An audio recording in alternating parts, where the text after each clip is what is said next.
Can you hear me? Are you having difficulty speaking?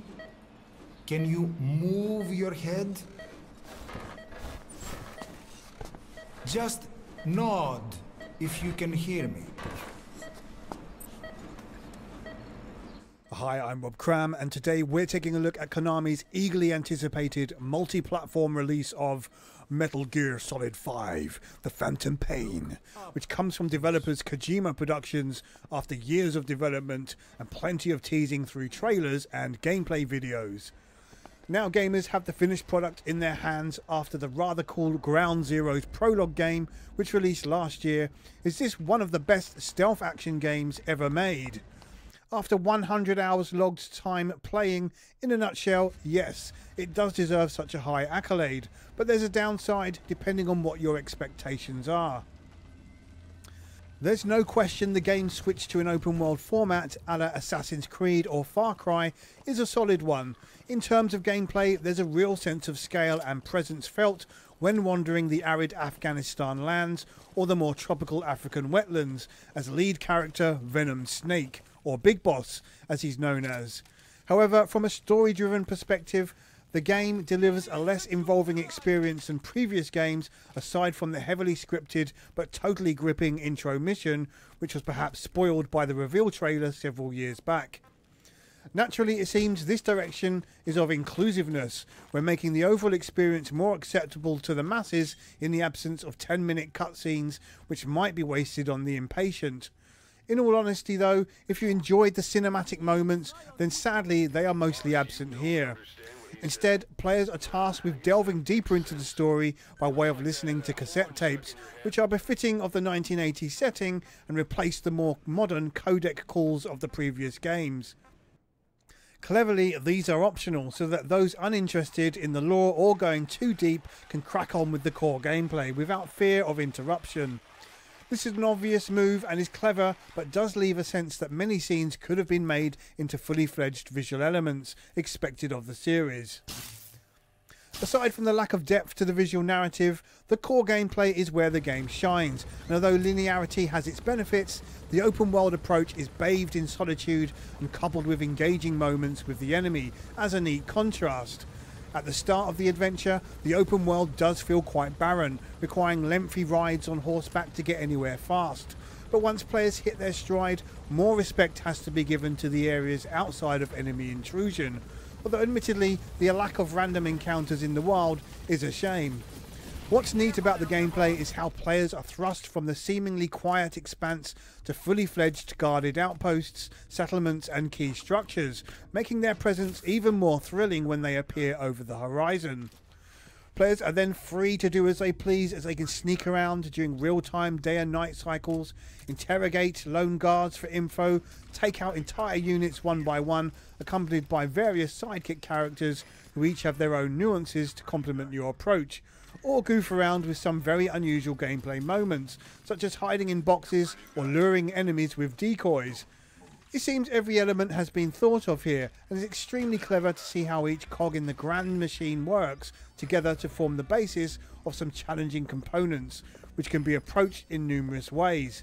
It's interesting how enemies react to the player presence over the course of missions, where they too upgrade their defences based on how you're playing.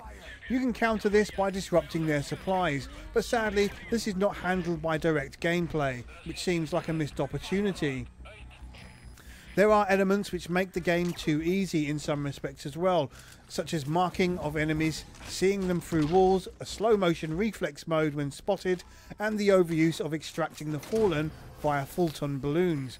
But these are mostly optional, where at any time they can be switched off to make for a more raw experience. The Phantom Pain is based around bespoke fitting, thus making the game your own with a wealth of options such as weapon upgrades and mods, item progression, sidekick customization, and of course the base of operations, Mother Base, where you become the leader of a fantastic army.